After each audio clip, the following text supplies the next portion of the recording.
Hello. For our opening statement, I'm going to tell you the story of a family named the Johnsons.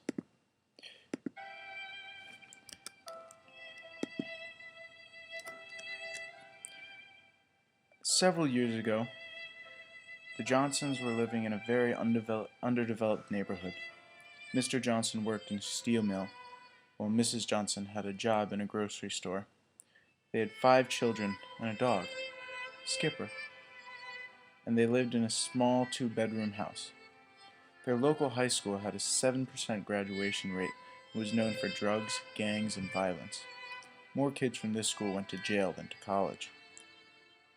As their eldest daughter was approaching high school age, Mr. and Mrs. Johnson began looking for a home in a different neighborhood so they could give their kids a chance to get a good education.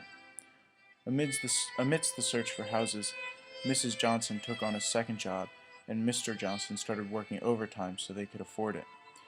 But they still could not find a house. While at their church's choir practice, Mrs. Johnson met a mortgage broker, Matt, who said he could sell them an affordable home. In their discussion with Matt, he used many financial terms they did not understand, and they were not sure they could afford a new home. Matt convinced them they could. Johnsons were elated.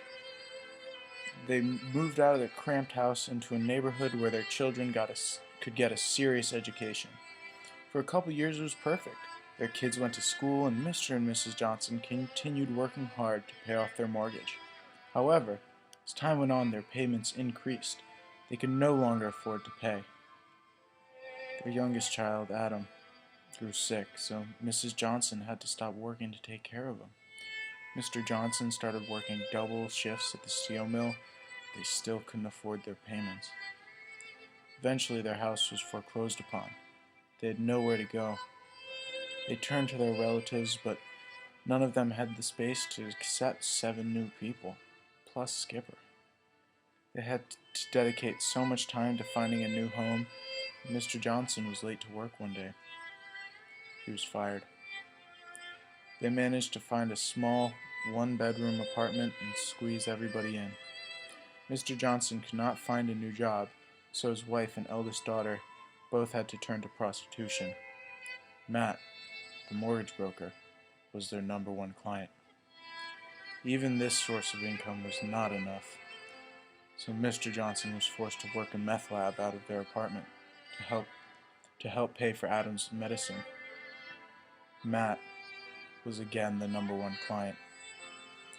Not long after, the police heard about the meth scandal going on, so they raided the apartment.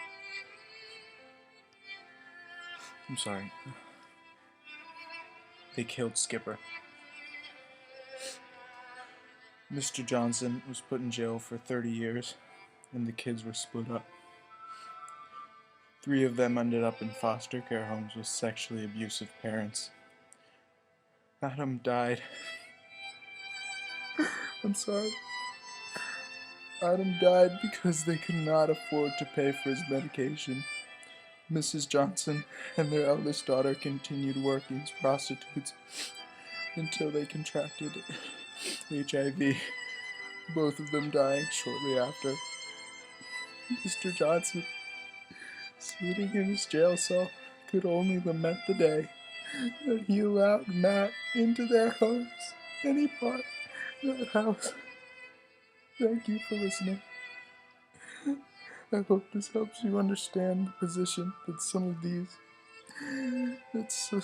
these buyers were in.